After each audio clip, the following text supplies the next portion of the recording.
组长哈，这个张善存台大分离哈，新冠病毒呢说对人体的适应力更强，什么意思？就是因为这支冠状病毒刚刚讲的，它一直在突变。病毒如果真的想要永远存在这个世界上，它就必须要跟人和平相处，不能它死了，人死了它也死了，对，它就没了。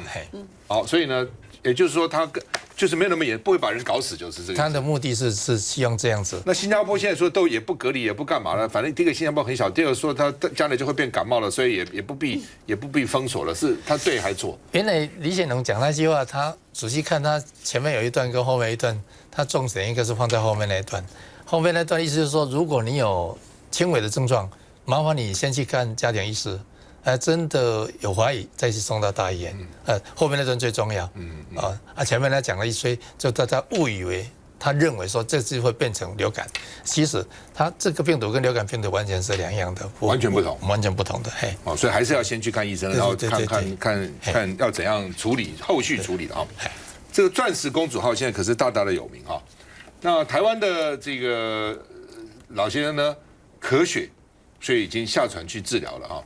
但是还有22个台湾人，奇怪，原来就22个，怎么少了一个还22个哈？原来是22个乘客，2个工作人员了哈。但是还是22个在船上哈。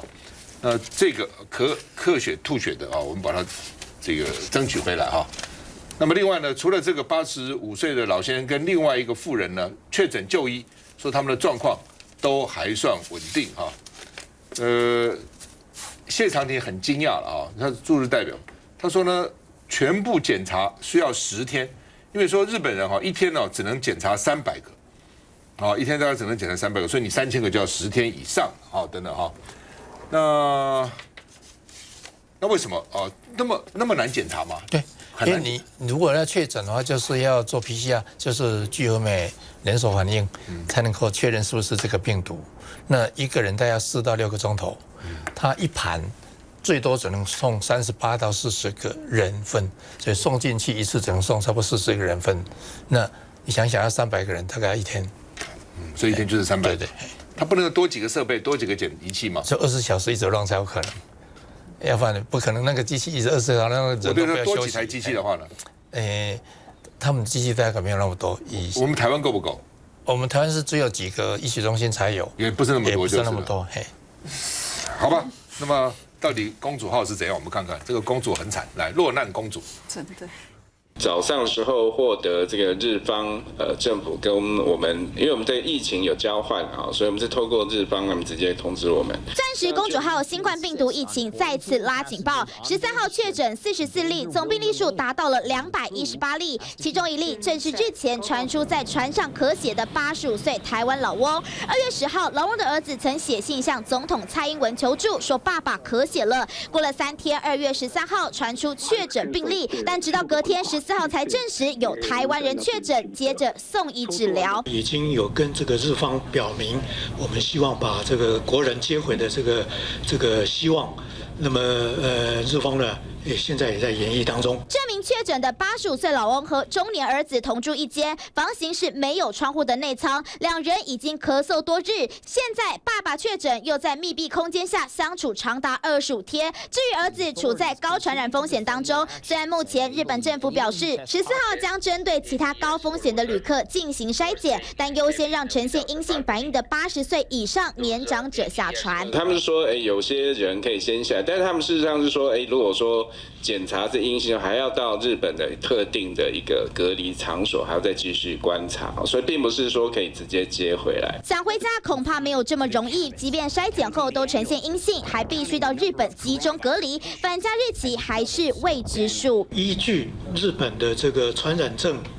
这个相关法律呢，这个相关费用都是由日本政府负担。虽然送医后所有的医疗费用都由日本承担，但和确诊的爸爸同住的儿子目前状况不明，疫情指挥中心也未能在第一时间掌握。只是目前已经有2位台湾人确诊，让钻石公主号上的其他台湾人更加忧心，回家日子还得再等下去。好，那么钻石公主号，我们昨天前天就知道，她的检疫官也得了病了。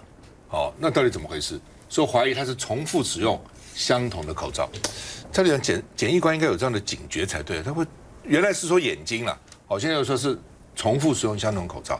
那我刚这个做节目之前看到一个最新的消息，就是说呢，连那个消防员他去安排人家送去急救的消防员也中标了，所以这消防员全身武装啊，也都穿防护衣都做好了，但是也得了，到底有什么漏洞？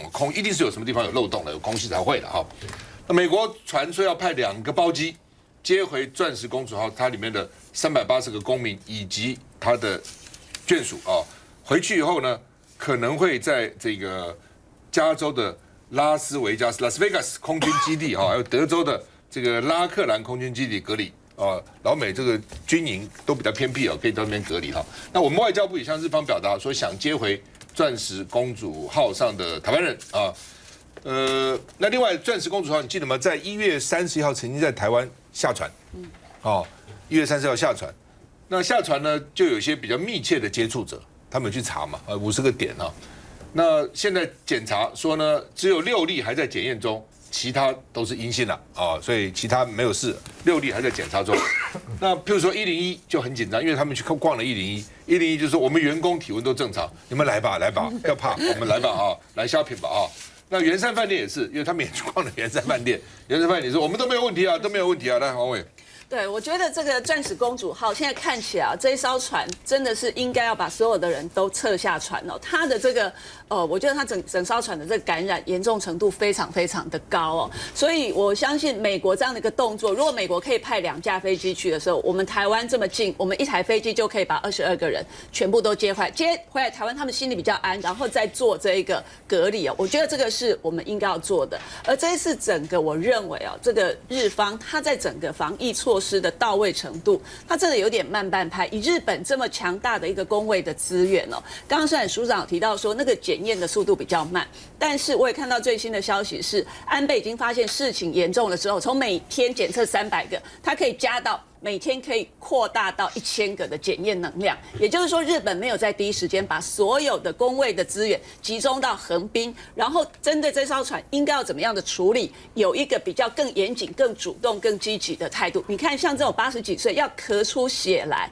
他到最后才说啊，好吧，那这个80岁以上的有慢性病的，我才让你可以先下来。这个都是晚了好多天，你让这一些抵抗力比较弱的在船上无辜，你看他是几时跳到这个200多人哎。那台湾这边，我觉得我们现在看起来是稍微可以喘一口气哦。本来这一艘钻石公主号1月31号停靠基隆港之后，的确让大家非常非常的担心哦，因为他们去过的地方太多都是台北人会去的地方了。那现在目前如果过了14天，目前都还没有传出来这个有这样被感染的人的话，这个真的是不幸中的大幸哦。就是说，在这一波当中，我们看到还是要靠运气啊。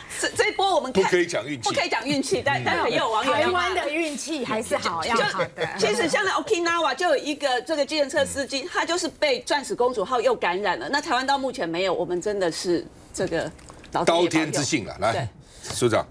日本到底处理的怎样？你们看，那我们遇到这种我们会怎样？其实我一开始认为说他也应该有这个能力去做的，唯一的就是缺少17年前的经验，所以他才会这么去庆祝。日本的公卫水准到底怎样？其实是不错的。那我们常常跟他们一起开会，甚至到那边去互动，都知道说他们做的，尤其是老人照顾做的比台湾好太多了。那这就会这样子，我在猜啦，一来是他们跟大陆的那个密切度相当高，尤其是经济的部分的。2来是他们月底跟3月初要办马拉松，然后6、7月要办那个奥运。如果他用得太严的话，很可能就得罪了某些人。那好吧，那我就不去了。那不去了以后，他这个就损失可大。所以他第一个可能会想到这个，才会把它放得太松。那如果要是我真的要做了，我会建议他们说，你就把整艘船一开始整艘船通通放下来，在横滨军港，那分3个部分嘛。一个部分是真的确诊的那些人，赶快送去治疗。如果你高度医师的放在一个军队里面，一个人1间去隔离14天，那之后不是的话，这些人就是先观察14天，居家隔离如果说这里面有怀疑的人，他慢慢在出现症状，赶快去做确诊的动作，这样子14天做应该都全部 OK 的啦。不，他这个船这样处理跟大陆应该没关了，因为他这船的2000多个旅客，1200个是日本人嘛，对，他自己400个是美国人，没几个大陆人啊，因为这个是很高档的邮轮啊，很贵啊。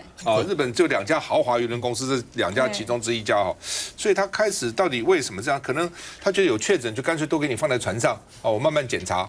这样的话呢，至少呢确保本土不受污染，坚壁清野啦，阻敌境外。他的观点是阻敌境外了。保平星号要回来之前，陈时中讲说，如果有1个确诊，也是要隔离，也是没有，也是全部整条船都不就能是要隔离啊，就是要隔离啊，就那个船要隔离。做法跟日本其实刚讲差不多了。